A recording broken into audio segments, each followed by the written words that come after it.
Cessez d'être anxieux, cela ne sert à rien, nous ne sauverons jamais le climat. Démonstration.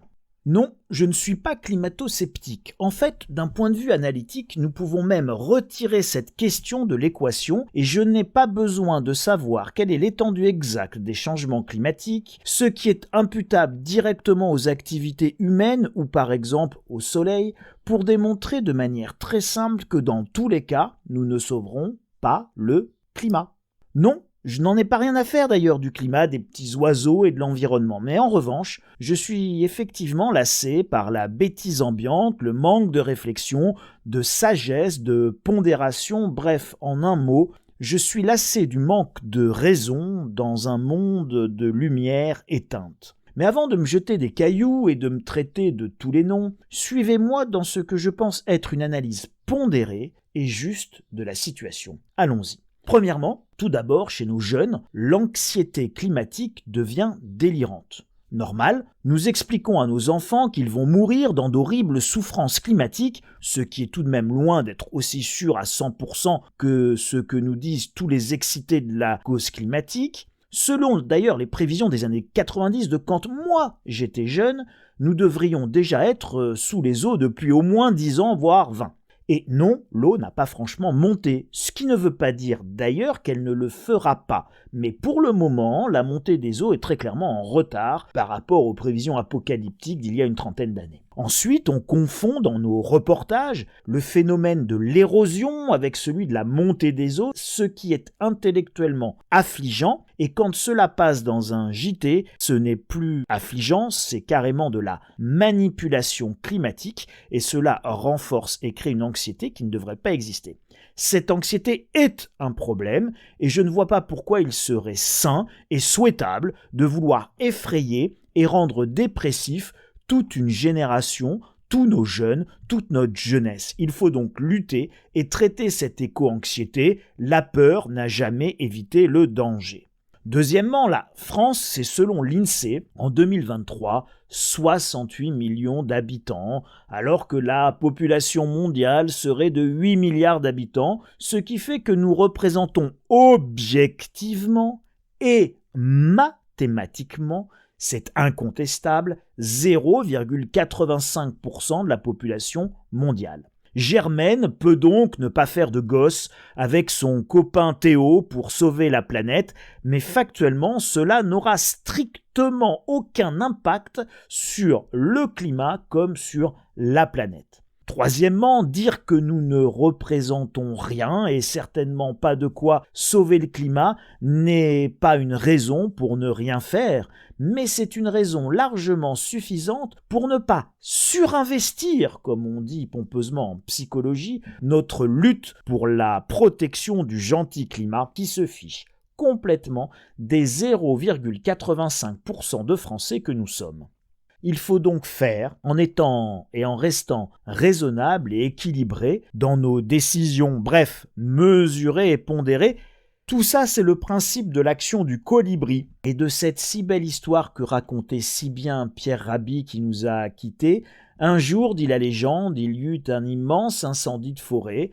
Tous les animaux, terrifiés, atterrés, observaient impuissants le désastre. Seul le petit colibri s'activait, allant chercher quelques gouttes avec son bec pour les jeter sur le feu. Après un moment, le tatou, agacé par cette agitation dérisoire et inutile, lui dit « Mais colibri, tu n'es pas fou ? Ce n'est pas avec ces gouttes d'eau que tu vas éteindre le feu. » Et le colibri lui répondit « Je le sais, mais je fais ma part. » Oui, chacun doit faire sa part à l'image du petit colibri qui savait très bien qu'il ne représentait que 0,85% de l'eau nécessaire pour éteindre le feu. Aucune chance donc que son action ne puisse conduire à changer les choses ou atteindre l'objectif. Pour autant, nous pouvons prendre soin de l'environnement, mieux consommer en commençant par consommer beaucoup moins et puis expliquer à nos jeunes éco-anxieux, mais anxieux un iPhone made in China à la main, courant d'une action écolo à l'autre en trottinette électrique made in China et en revenant d'un week-end à Rome en EasyJet à pas cher, que les choses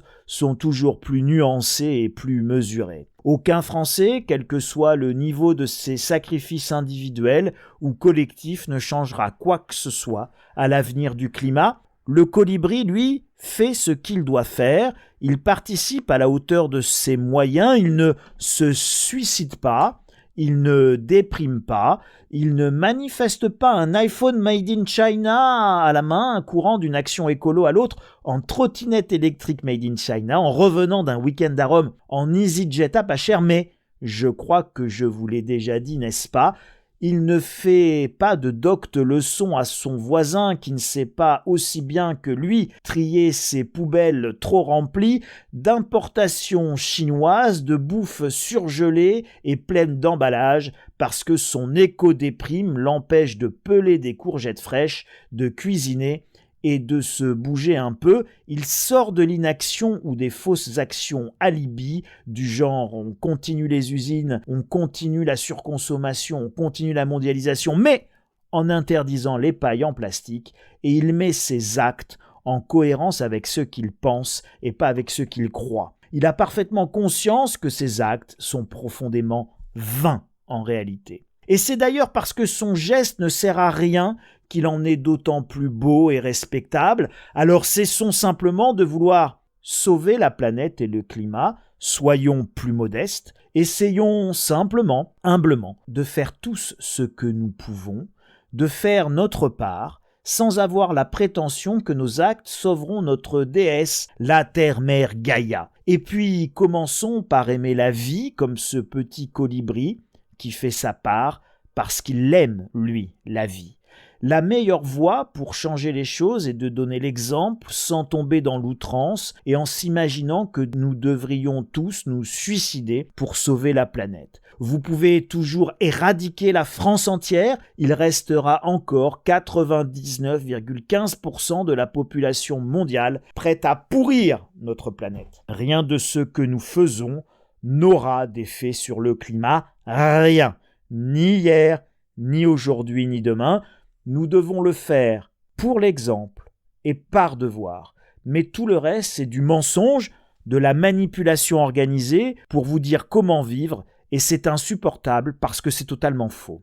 La réalité est très simple et nous la connaissons depuis fort longtemps et Gandhi le disait déjà en son temps, il y a assez de tout dans le monde pour satisfaire aux besoins de l'homme, mais pas assez pour assouvir son avidité. Et il faut le dire, nos éco-anxieux sont dans une écrasante majorité avides. Lorsque j'étais jeune, ma génération consommait nettement moins que nos jeunes actuels, mais nous consommions déjà nettement plus que la génération de mes grands-parents qui n'avaient jamais eu grand-chose. La triste réalité, c'est que tous ceux qui veulent sauver le climat ne font généralement même pas leur part de colibri et veulent pouvoir continuer à consommer comme de petits gorés, engraissés et biberonnés depuis leur naissance, au confort, à l'abondance et à la surconsommation, à la consommation de masse. Pourtant, quoi qu'ils fassent, ils ne sauveront jamais le climat. Il est déjà trop tard, mais tout n'est pas perdu. Préparez-vous les amis.